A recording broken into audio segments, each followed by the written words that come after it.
Agora nós estamos em contato com o presidente do Instituto de Desenvolvimento de Turismo, Cultura, Esporte e Meio Ambiente, Bruno Omuri, para falar sobre a queda que o setor de turismo sofreu durante a pandemia do coronavírus. Boa tarde, presidente. E quem também vai participar dessa nossa entrevista, desse papo, é a repórter Mônica Simões, diretamente dos nossos estúdios. Boa tarde, Mônica. Oi, Lívia. Boa tarde para você. Boa tarde, presidente. Vamos falar um pouquinho agora da queda, no turismo. Não só São Paulo, mas o Brasil inteiro está sofrendo por conta dos baixos números, Então, presidente, eram esperados mais de 46 milhões de turistas para o final do ano de São Paulo. Esse número caiu pela metade. Quais os impactos no turismo da cidade? Boa tarde, Lívia. Boa tarde, Mônica. Prazer enorme estar falando com todos os ouvintes e pessoal da PAN. O impacto ele foi muito agressivo. Esse ano foi o pior ano de turismo da história da humanidade. Nós tivemos em 2019 1,5 bilhões de turistas estrangeiros viajando pelo mundo, que gerou 1,8 trilhões de dólares. Esse ano no mundo inteiro a gente vai amargar praticamente quase 1 trilhão de dólares de prejuízo no mundo inteiro. E quando a gente fala do estado de São Paulo, esse é o maior momento, O Réveillon, as festas, caiu pela metade o número de turistas, caiu pela metade a ocupação dentro dos hotéis e no fluxo. Isso afeta diretamente o número de empregos, afeta diretamente o comércio como um todo, porque o turismo impacta mais de 52 segmentos de vários mercados, que a pessoa vai chegar via avião, via carro, vai alugar um carro, depois ela vai ter que dormir numa pousada, num hostel, num resort, depois ela vai comprar desde uma lembrança, passar na farmácia, compra alguma coisa no supermercado, e ela vai comer, e a gastronomia, ainda quando nós tivemos um impacto muito forte, que ficou fechado aqui nesses dias, tanto do Natal como Réveillon, todas essas partes de gastronomia, em cidades principalmente como São Paulo e outras, o litoral, muitas delas abriram, pelo menos periodicamente, para poder atender o turista que chegou.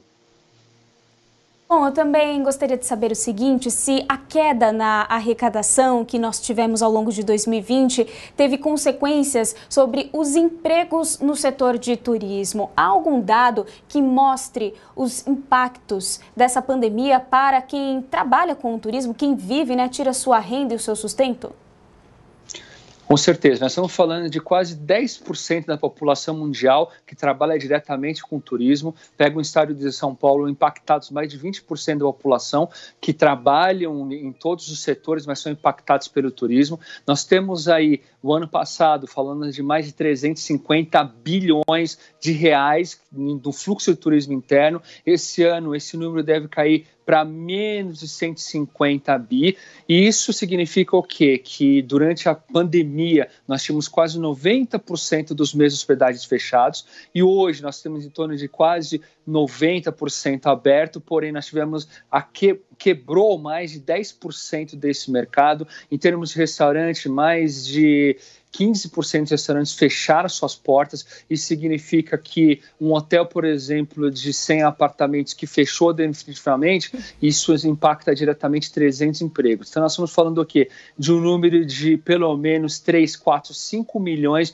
de pessoas que perderam suas atividades econômicas por causa desse recesso no turismo no ano de 2020. Agora, presidente, vamos ampliar um pouquinho essa conversa para o mundo. Depois de todos esses números que o senhor falou agora, a gente pode afirmar que é a maior crise na história? Com certeza, ela é muito maior que a crise de 29, muito maior que a Segunda Guerra Mundial e qualquer outra crise que teve na Ásia, a crise que teve na Europa. Todas essas crises não impactaram, mesmo o atentado de 11 de setembro, não parou totalmente como parou o turismo nesse ano de 2020. Nós tivemos um fluxo aí de vez de 1,5 bilhões de pessoas pelo mundo, não chegou a 200 milhões. Então, nós estamos falando de 80%, 90% de queda de pessoas viajando pelo mundo. Frequências aéreas chegaram a ter momentos que tinham quase menos de 2% da frota aérea no ar. Hoje ainda não chega a menos de 35% do que era no ano passado. A taxa de ocupação, por exemplo, no litoral, no Réveillon do ano passado, foi muito próximo a 100%, em torno de 97%. Esse ano não chega a 70%. Em cidade, tem algumas cidades do exterior que não chega nem a 50% e outras passam um pouquinho mais de 70%. O interior de lazer, que o ano passado fechou próximo a 90% de ocupação população esse ano não chega a 55, mas se chegar a 60 vai ser muito, e fora todo o impacto que ocorreu em todos os países por causa da pandemia e segurou, e com certeza o turismo foi o segmento mais impactado negativamente no ano de 2020. Presidente, já que estamos falando de mundo, né, há uma certa dificuldade agora para os brasileiros viajarem para o exterior, o dólar está alto. O que o setor de turismo observa e espera? Os brasileiros procuram o que neste verão? Essa foi uma tendência que deu um retorno um pouco melhor para o nosso turismo, pelo menos interno. Os destinos de litoral, interior de lazer, resorts, hotéis fazenda, eles tiveram uma recuperação justamente porque quase 18 milhões de brasileiros foram para fora no passado.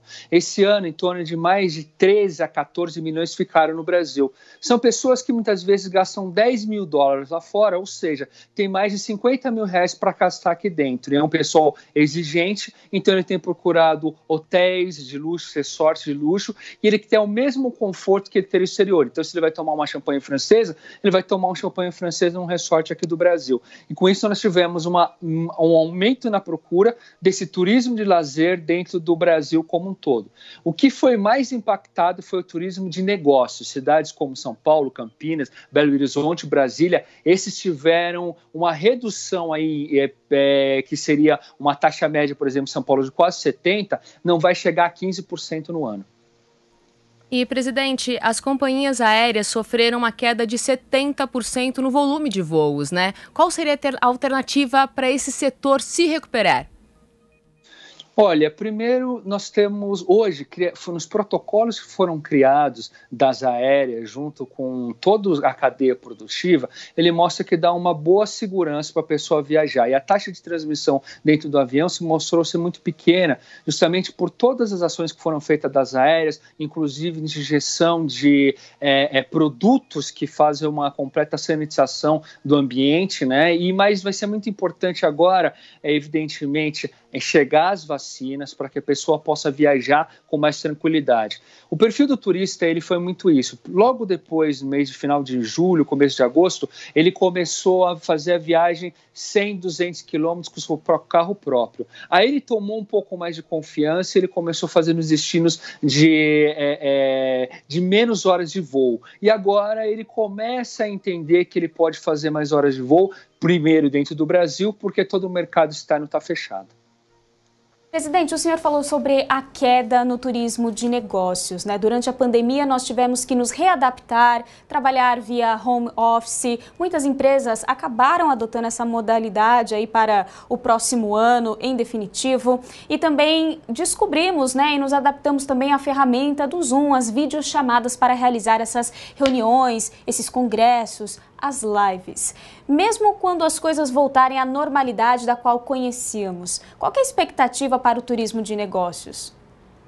Olha, Lívia, é bem interessante isso, porque o turismo de negócios ele depende muito de feiras, congressos, treinamentos, fechamento de negócios. Evidentemente que, como você muito bem colocou, essas ferramentas online, como nós estamos fazendo agora essa entrevista, ela vai ajudar muito e vai diminuir algum tipo de fluxo. Porém, ainda vai ser muito importante aquele encontro pessoal para efetuar os negócios e as feiras, né? As feiras, tem algumas feiras, por exemplo, que aconteceram agora no começo do ano, como a Coro Moda, que são feiras que traz toda uma tendência, os lojistas do Brasil todo vêm para escolher com todos os fabricantes de uma vez, quais são os modelos que ele vai colocar na prateleira durante todo o ano. Então, essas feiras vão ter que retornar. Já teve, inclusive, um momento que foi colocado, a Expo Retomada foi uma feira de molde, uma feira modelo para mostrar que tem todos os protocolos de segurança, que é mais seguro você visitar uma feira do que fazer uma compra no supermercado. Nem se compara de você pegar um transporte público como o metrô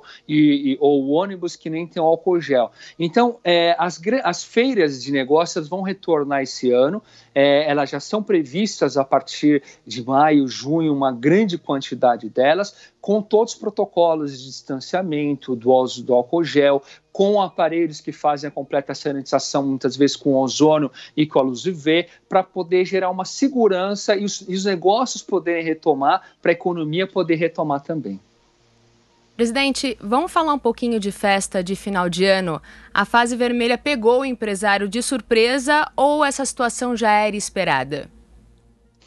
Olha, eu acho que pegou de surpresa, principalmente essa fechada que nós consideramos desnecessários, que aconteceu tanto no dia 25, 26 e 27, como agora 31, 1 e 2, né? Por quê? Porque todos os protocolos foram criados junto com a Secretaria da Saúde, a Vigilância Sanitária, a Secretaria de Turismo e todas as entidades do trade turístico participaram desses protocolos. Então, como eu coloquei anteriormente, dentro, por exemplo, de um hotel, você tem o check-in com horário programado.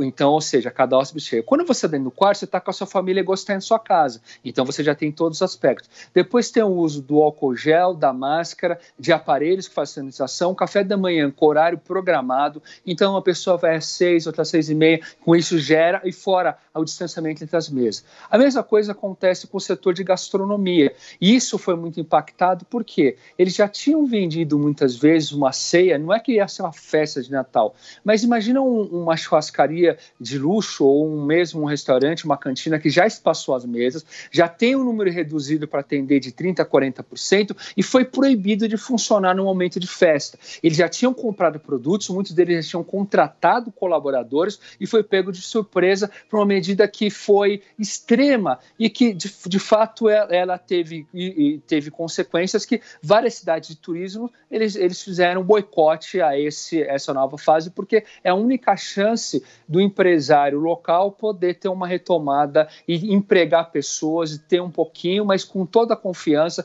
e com toda a segurança também. Nós conversamos com o presidente do Instituto de Desenvolvimento de Turismo, Cultura, Esporte e Meio Ambiente, Bruno Omori. Muito obrigada pela entrevista e um ótimo ano. Um ótimo ano, Lívia, e um abraço a todos os ouvintes e espectadores da Jovem Pan.